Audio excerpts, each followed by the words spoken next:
Hello everybody, welcome to lesson 53, comparing and ordering fractions and decimals. After this lesson, you should be able to use fractions, halves, quarters, and fifths as benchmarks for decimals. So let's get started.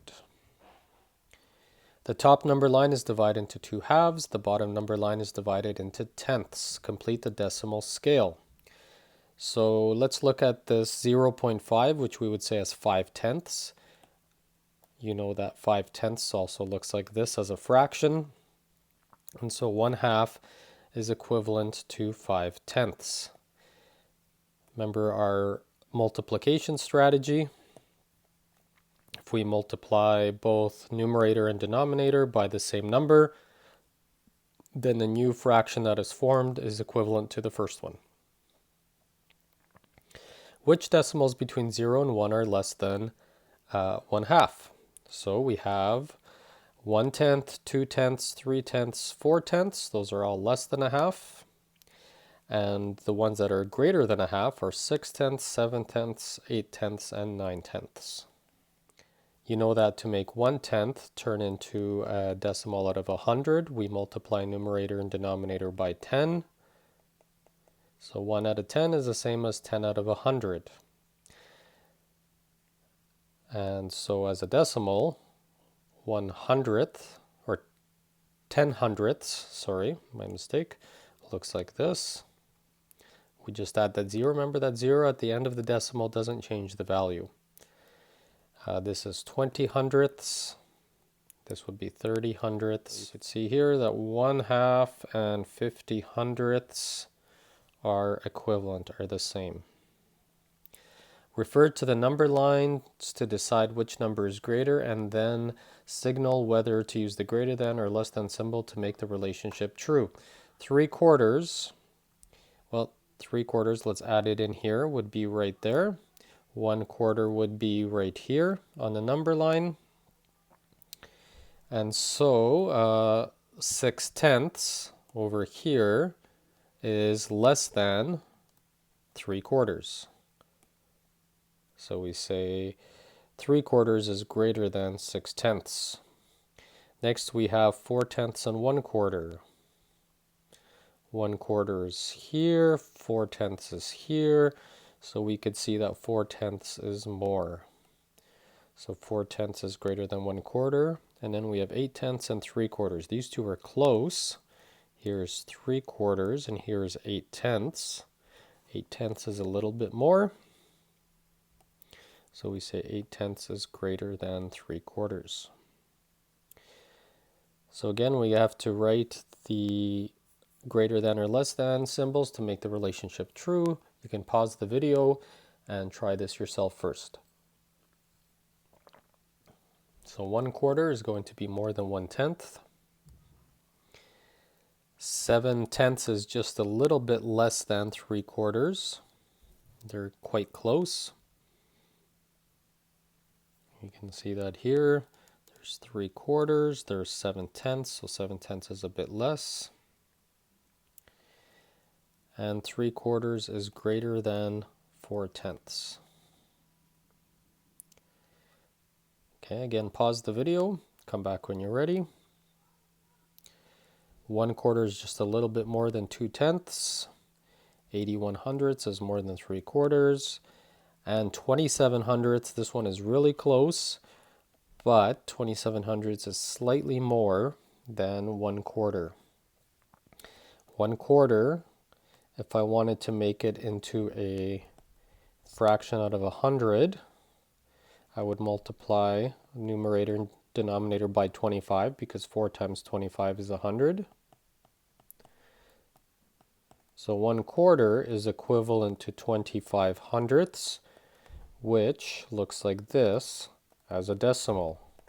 So if that was money, we could see that 27 cents is a little bit more than 25 cents.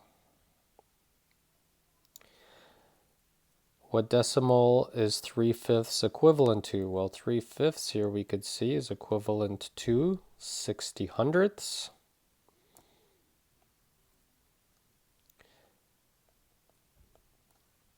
Okay. 1/5 is the same as 20 hundredths. 2/5 is the same as 40 hundredths. And 4/5 is the same as 80 hundredths. Are they equal? If the answer is no, use the greater than or less than symbol to make the relationship true. So pause the video. We have 2/5 and 20 hundredths. So here's 20 hundredths and here's 2/5. 2/5 is obviously more. So 2/5 is greater. 4/5 is greater than 45 hundredths. And 3/5 and 60 hundredths, if we look, we see that they are equivalent. So we put the equal to symbol. Okay, let's try these. 25 hundredths is greater than 1/5. 5/10 is greater than 2/5. This is exactly half. This is a little bit less than half. Okay. 3/5 is greater than 35 hundredths, and 1/5 is equal to 2/10. Because 1/5, if we turn to fraction of 10, we multiply numerator and denominator by 2, so 2/10 is the same as 1/5.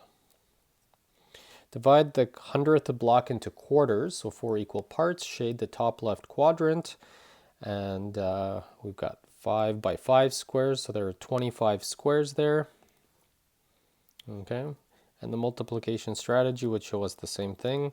4 times 25 is 100, therefore 1 times 25 is 25. Divide the block into fifths, shade the top fifth. So that would be how many out of 100? We have 20 out of 100. And again, we have to multiply numerator and denominator by 20. Shade the next 2/5. Okay, we can do that. So here are the next 2/5. Each fifth represents 20 squares. So we have 20, 40, 60. So we have 60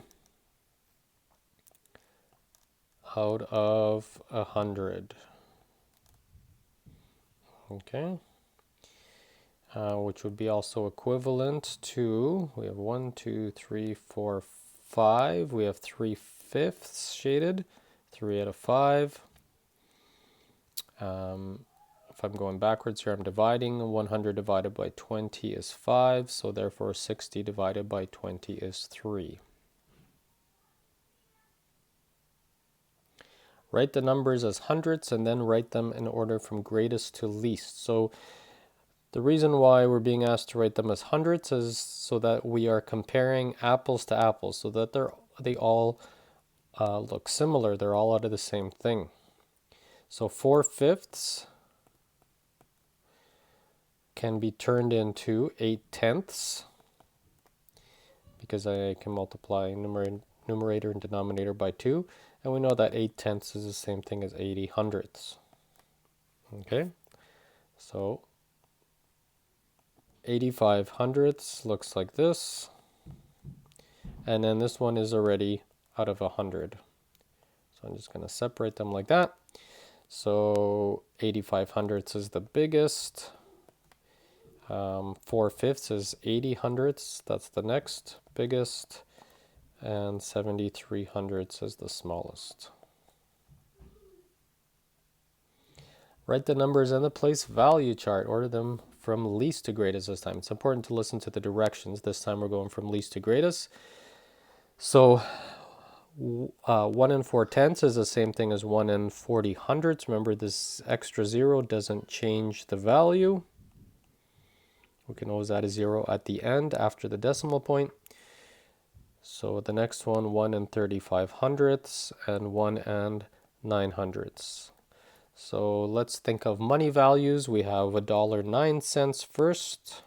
Next would be $1.35, and finally $1.40 would be the biggest.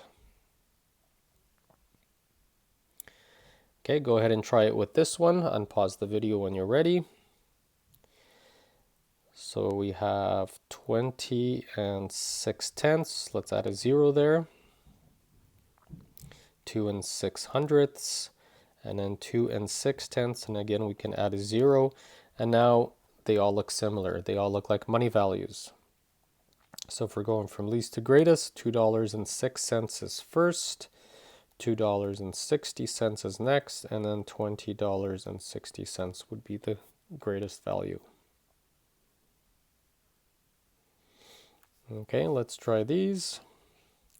0.099 is read as 99 thousandths.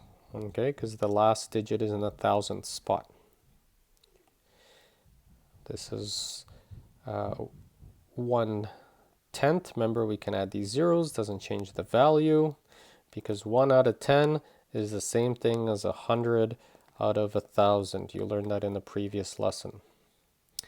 And then finally, 0.09 is read as 9/100ths. So 9/100ths. And I'm going to add that 0 at the end. So now, this is like comparing the number 99 to the number 100 to the number 90. So the number 90 is the smallest, so that was the 9/100ths. 99 is the next biggest number, so that is 99 thousandths.